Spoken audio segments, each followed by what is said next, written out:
Welcome to the Fall and Rise podcast. Today we are joined by John.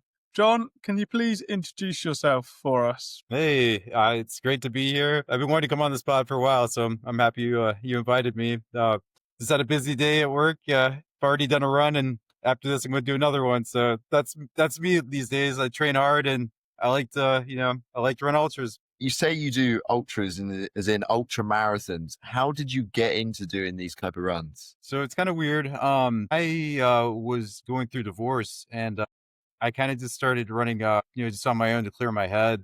And out of nowhere, I was like, I want to train for a marathon, and I did that. And that was sad that it was over with because I was still dealing with like real life stuff. So I was like, I'm going to do another marathon. And then I eventually did a trail marathon and I met these really cool people there out of this world. You know, I've never met people in the like, the closest people I can relate to, like the people in the trail running community, are like the people I met in the military. Just a little bit different, funny, kind of dark humor, or just out there. And I got addicted to the people, so that's why I started running ultras like every weekend, just so I could be around the community. I've never really met people like that before, like I said, other than the military, and they were just a very addictive personality, mindset in the ultra community. And you say you were in the military. Do you want to tell us a little bit about your background and how you got to where you are today? Yeah, so my time in the military is kind of weird. So I joined during like a completely different time than we're in now, basically, like no war, no nothing. I joined in, when was it? 2000. And while I was in boot camp, the Cole got bombed. Or actually, no, not even. Right when I got out, like when I was on leave, the Cole got bombed. So it impacted my travel going to my ship from boot camp. And then once I got to my ship, it was cool. Like we traveled, we went to Australia, we went to like a lot of cool places. And then yeah, right when we got to Hawaii, my home port, the September 11th happened. And yeah, the rest of my enlistment was a lot different. We were at sea a lot, and it got really tough. We weren't able to hang out a lot and have free time. We were just mainly on the ship. Has that mental resilience you built up in the military, has that benefited your ultra running? You know what? I talk about this all the time. I don't even know. Like, I think for a lot of people that served like during September 11th, I don't even think that in many cases it was even addressed like in like therapy and stuff like that. We just kind of went on and just shoved it under the rug. I mean, like I think about that all the time. I probably should talk about it more with like therapists and stuff like that. But I mean, at the time, I was 21, and I probably just buried it so deep in my head. But I'm sure that ultra running has to deal with that. It kind of helps. But I think that again, a lot of people just kept carrying on, and you shouldn't do that with anything, because that was very traumatic time. Any kind of trauma like that you leave unresolved, I mean, it's not good for you. And I'm sure that kind of factors into ultra running. Like there's things that are, that I can't fully unpack in my head, that, just running, 100 miles out in the woods kind of helps me feel better about it, or I forget, it's kind of weird to think about. Would you say that potentially over the years and years of everything you've been through and the traumatic events, that potentially now, with all that built up, your ultra running is like your version of therapy? Yeah. And I think that's kind of dangerous. A lot of people do the same thing.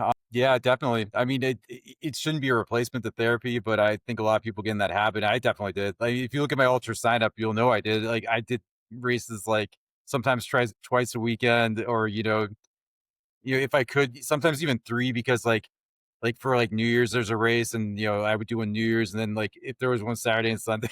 I mean, yeah, it's kind of crazy. You obviously have a very big love for ultra running, but there's got to be tough days racing and training. Mentally, how do you keep going with those runs? It is tough. I mean, for a long time, I could just do it because I made me feel good. Like I could unpack stuff in my head, sort out thoughts. I think where I really ran into problems, though, when I really tackled adversity within like the community, and I had my piece disturbed within my running. Basically, a friend of mine passed away last year, and a relationship I was in kind of just went south, and it was hard to handle.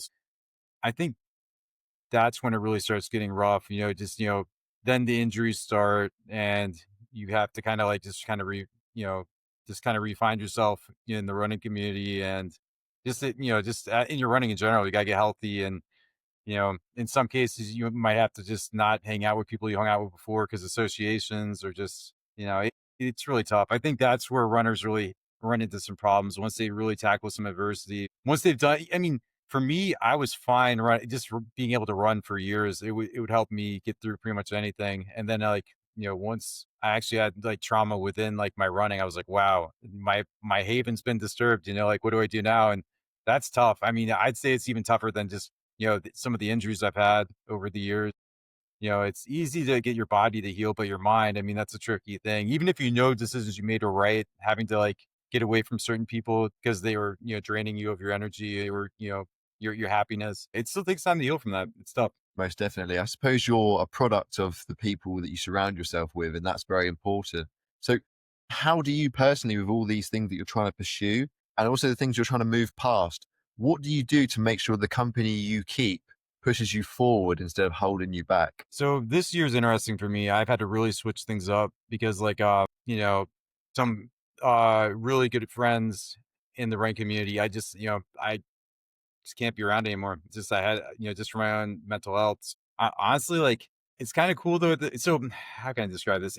It's scary, but at the same time, when I first started training for a marathon to heal myself from divorce, I ran alone a lot because I didn't want people think it's kind of silly. I didn't want people thinking that I was like, just trying to get into the sport or just, I don't know, just, like I didn't belong there or something. I was just like shy and nervous. So I ran by myself a lot, but I liked it. I got to be by myself. I got to find my own peace and I'm kind of revisiting that now. And it's a cool feeling, but, it's also tough though, because when you go from running with people every day for years and stuff like that, it's a tough change, but again, as you get used to it, I feel like running by yourself is a real I mean, it's almost like meditative. Like, you sort out a lot of things. I think that's really beneficial to me, but it's a tough change from, hanging out with lots of people every day, being a more social runner, and going back to being like, a hermit. Is it that meditative state that you were talking about that brings you back every weekend to do another ultra? Is that what pushes you to keep going? Yeah, I think there's some of that, but also like it's even more so, I think the people. I mean, it's just they're so interesting. Like especially ones that like the harder races like Barkley Fall Classic or like Manitou's Revenge, like really hard races here on the East Coast. I mean, I feel like the more crazy race you go to, you just meet more fascinating people. And I'm like, I don't know, there's something about the community that's just infectious and I want to be around. So I would say the people, the meditative state, and then yeah, just even on ultras, you're by yourself a lot too. Like I do races where sometimes there's not that many people that are running it. I'll be alone for hours. So like it's kind of cool though that you're alone, but there's also like there's gonna be somebody out there at some point you're gonna see, so you don't feel like you're not totally alone. So you don't have like a fear or anything like that you know you're gonna get stranded out in the woods by yourself or you're run out of food. You know that there's aid out there somewhere. Like you'll get to an aid station eventually. But yeah, I think it's good just to be by yourself sometimes. I think Ultras provides that and puts you with some interesting people and gives you a chance to reflect on stuff. How do you manage these ultra training and your races with your home life, like your family? How do you manage that? It's tough. Like this year's been my hardest year because my daughter's 11 now and she's doing a lot of stuff with dance. And yeah, I wasn't able to run earlier a lot this year, like do races and even train you consistently just because I was on the road a lot with her, going to her competitions and stuff. I did as best I could though. Like I'd run on the hotel treadmill or just like around wherever I could. I've got more into doing ultras the back half of this year. Like, I've done a few recently and I'm building up.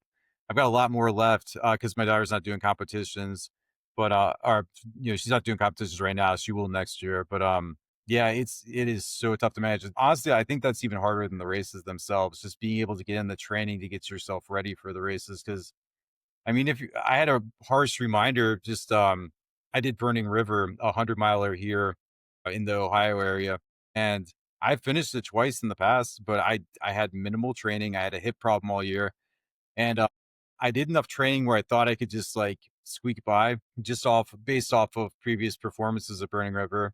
And I DNF'd at mile 50. So, I mean, like some people can do that on 100 milers. I think that's one thing about the sport that's really, it's humbling. I mean, you can't look at past performance, you have to give the 100 miler, you have to give it its respect, and you have to put in a lot of work to do that. Cause I mean, as hard as marathons are and half marathons and stuff like that, I mean, you can get through those on minimal training, in my opinion. I mean, you might not get the time you want, but I think a 100 mile race, I mean, you can more than likely you're going to DNF a 100 mile race if you're ready for it, especially like in my case, it was so hot and humid at Burning River. Like, between that and the lack of training, it knocked me out. So yeah, it's a very ultra running is super humbling. All running distances I think are humbling, but yeah, I think that's the hardest part, just being able to put in the training to it, putting in adequate training to be able to finish these things. When you run, it puts you in this meditative state. Is that a meditative state that you feel as if though helps you to work through some of the past experiences that have potentially damaged you or set you back potentially emotionally? Absolutely. Again, this year's a little bit different because a lot of the places I've ran and stuff like that, like even races I've done, I've had to switch up just because again, that's by association. There's still some races, like I said, that I wasn't going to do that I've signed up for recently. I'm getting more confident and just kind of getting over that stuff, but it still lingers. I'll have good days, I'll have some bad days, but I think for me, that's the hardest thing. Like I've mentioned earlier, is just like when you have your peace disrupted in running, but you can find yourself be able to meditate and reflect. Once that's disturbed, it makes it even harder. Yeah, it's tough to keep peace in the sport, in my opinion, once you add some adversity. Mentally, how do you cope with the minor setbacks that come, like a DNF, like an injury? How do you cope with those mentally? For Burning River, I can justify just because I know I didn't. I did as many miles as I could, but I've had to cross train a lot this year because I couldn't run with like my hip injury. I've done a lot of swimming this year, which I'm not a swimmer. I can't stand doing it, but I made a point to do it though, just to help rehab it and lift weights, doing stuff like I know would normally do, PT, stuff like that. The stuff I should have been doing throughout the years that I never did. But I justify that the enough just because, I wasn't ready for it. But I think sometimes even if you do get a DNF, it's good just to know where you're at. I mean, like I went into to Burning River knowing that I could have easily you know, um, DNF'd it just because of my lack of training, but I wanted to see where I was at. If I finished it, it's a different story. Then I'm much happier. But I knew though that that was the chance, and I'm glad I did it. I never really get mad at DNFs, and if you look at my ultra sign up, I have a lot. But I mean, I feel like you know, for me, if this is just me. I mean, it's different for everybody, but for me, if I'm not DNFing every once in a while, I'm not putting in 100%. Like I'm not pushing, and I'm not striving to, to put myself out there. I mean, I have no problems with DNFs. Now, the injury stuff, that is difficult. Like I haven't really been super injured the whole time I've been a runner, but this year was rough. I had pneumonia in December, and then I took a while to get right from that. I kept having residual issues from that, just injuries here and there, my hip, my knee. But again, that's from avoiding PT. I think for me, as much as it stinks to have an injury, I mean, like I like the DNFs. You know what you did, or you didn't do, like the PT, for example, the PT, the cross training. You knew what you should have done, but I think it keeps you honest. Like your body's gonna let you know if hey, you didn't do this, you're not prepared. That's why you DNF a race. Also, it all comes back to what you put in, and that's why I love running. It's such a humbling sport. It doesn't care about your past performance. It doesn't care that that person that used to smoke in a race is beating you now. Doesn't care. You got to always be able to put the time in, and it's hard. Again, having a kid and stuff like that, and I'm not getting paid to run. I just like doing it. So it's hard to put in that much time into something that you don't get paid for, and is probably going to upset your family because you have to put a lot of time into it. It's a selfish sport. You have to put a lot of time into it. The way I look at it, and I try to tell family members that might get mad at me for putting that much time, is that it helps me be a better person, and it does help me work through things. But would you say that you're learning from your DNFs and optimizing your strategy after those races? Does that happen? And do you reckon you learn from those DNFs to help like inspire your daughter? So I think about this all the time. My daughter is like super competitive. I mean, she's seen me do 100-mile races and stuff like that. I want to think that maybe even if she won't admit it, she did look to me like really like pushing myself to do these races. She's I wasn't really like a competitive kid or like really into sports and stuff like that. And but I'm glad I started running, when she was very young because she saw me get into it. And even though she's not a runner, she's ran 5Ks and stuff with me before. But she doesn't. She's not a runner. Like she'll tell you that she doesn't like running anymore. But she's all into dance. But I think at some point I think at some point she'll probably run a marathon with me. I hope that my goal would be like for us to do like an iconic race here in the DC area, like Marine Corps Marathon or JFK 50.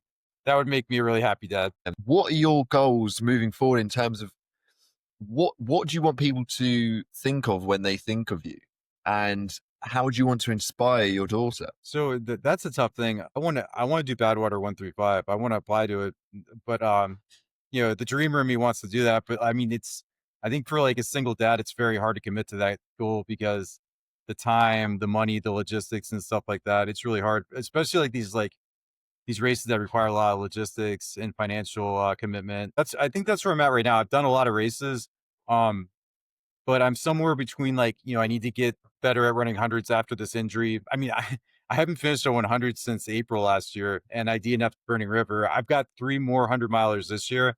I think for me, what I want to do is get more confident running hundreds and then do something really big like Badwater or, like try to get into the Big Barkley or just like, one of these like really iconic races. So like when people like start talking about Barkley, like, hey, I know a guy that did that, or Badwater, like, hey, I knew this guy John that did that race. I think most people that know me, I'm very humble. I'm not super competitive. I just like finishing races, and I that's the cool vibe of the ultra community. I feel like, I mean, there's room for elite runners, but there's room for dreamers and people that just want to push themselves and just get out there and be weird, and try to work things out in their head. I mean, I think like if anything, that's why I try to instill in people like you don't have to be like that's aspiring to be an elite runner to be a runner. You can just be you. That's the main thing. I hope people remember me for that once I'm gone. You mentioned earlier that you've completed the Barkley Full Marathon. Can you tell the difference between the Barkley Full and the Barkley for those who don't know the difference? So the Fall Classic is a little different. It's shorter, but you do the same area as the Big Barkley. You don't rip out the book pages or anything like that. There's actual aid stations at the Fall Classic. So there's that. It's much easier to get into the Fall Classic. They allow a lot more runners, but it's very hard and it's during summer when the briars are out. So yeah, there's a lot of bloody people out there. I'm sure you've seen the pictures. There's that. It's hot or it can be rainy, it's so weird. Like it can be super hot there, but some years the rain is worse just because the mud, you can slide down that stuff. Like a lot of a lot of stuff on the Barkley course, it's like not even running. Like for me anyway, some people can run it, but I can't. Like, I'll have to like butt slide or just like straight up climb. One time I broke a stick in half and used it to kind of like climb up this muddy mountain. It's almost like obstacle course racing. That's the best way I can describe it. I mean, there's some runnable parts, but for a lot of the race, you feel like, wow, this isn't even running over here. There's a race in the UK called the Berkeley Marathons by Gert Lush Events, and it's sort of endorsed by Laz himself. So that's in September, and I'll be there. So I'll have to see if it compares to the American one, but we shall see. If Laz is there, you're in trouble. That's all I'm going to say on that. Yeah. You are sort of known for finding abstract ultra marathons, ones that sort of push you in weird and interesting ways. Going forward, what are those new races that you're looking to do? I mean, yeah, I kind of do those races exclusively. I like to find out new races like that. I like so we call a lot of these underground races fat ass races. You just bring a food item. It's kind of grassroots. So everyone just shows up. It's well organized. In some cases, even more organized than like paid for races. But those are the ones I primarily look for here in the States. Yeah, I mean, I'm always on the lookout. I probably, at least on the East Coast, I've probably done a good amount. Like, I don't want to say I've done all of them, but I mean, I've done a good amount of them. Uh, but yeah, I'm always on the lookout for those. And for me, like, I'm as much as I like those, I love JFK 50. I know that that's like not the cool thing to say because it's a paid for race and it's super popular, but I love it. I mean, I feel like you know the areas you run through, the people that live there love the race. It just feels like it's just a beautiful part of trail running. You see a lot of people that put a lot of love into the race, and I think those are the races that mean the most to me. Like, like it's the same thing at the Barkley Fall Classic. You've got like the high school kids volunteering. I mean, the community loves the race there, and they love what Laz does for the community. Yeah, I like really hard races and like stuff like that. But I love seeing that aspect also, just like how the community loves the races. So I think like I gravitate more towards like if I can find a really brutal race, but then also again like you have that support in the community and see that love out there. That's what fires me up. You're clearly a highly experienced ultra runner. Do you know how many ultra marathons you've taken part in? But that's funny. So I tried to think about the other day. So like I've done a lot that just are there's no like results for. I've done some pretty obscure races. I would have to like kind of like break it down. Because yeah, the number I have on like Ultra Sign Up is like there's a there's a lot on there. And it's funny, Ultra Sign Up actually has a lot of like low key ones that I've done, but yeah, I don't even know. I should know. But like this is just kind of the addictive personality I have. I've never really I know there's I know it's really cool when people like, broadcast how many races they've done, like how many hundreds and stuff like that. But like, I'm just always off to the next one. Yeah. I'm always on the lookout for, like you said, that obscure race that nobody knows about or, that really tough one. How do you balance your work and what it is you do for a living with this passion that is ultra running? So that's the game right there. Like, basically when I took my daughter to, dance, I would just run while she's in there because she's in like closed door, sessions. So I would just run as long as I could while she's in, class. That's a big time I can run. Sacrificing sleep to run in the morning. I don't like doing that because it's good to get your rest, but a lot of times that's what I've had to do. Break up runs, run a little bit in the morning, a little bit at night, or just like any kind of window I have. That's to me that's kind of the creative thing about training for ultra is just seeing how people are able to get the training in with like minimal time. To me, those are the heroes. Like I don't really I probably respect somebody like, like a single dad struggling, trying to get in like, like a 60-mile week or higher with minimal times. That takes finesse. 100%. You still manage to get your training. And I guess it goes to show and inspire other people in a similar situation to yourself, where potentially they're a single parent or they're very stretched for time, that there is sometimes a way to get it done. And I suppose people could learn from you. So what is 3 actionable steps that people could take if they're stretched for time to make sure that they're getting their training in? So first thing, I think for the motivation, for me, it was always like, I want to do this race. Like, at first I wanted to run a marathon, just run a marathon. So somehow that gave me the motivation to want to get up early and sacrifice sleep. So I think a lot of the motivation comes from just having that race. Throughout the years, there's always a race I could find to push me. So find your race that's going to motivate you. I think that's first off. And then second, fall in love with the training. I mean, like, I think that's the best part. Like once you get motivated, something magical just happens. I mean, you just start creating your training just out of thin air. Like you just start seeing the windows and I can get in a run here. I can do it here.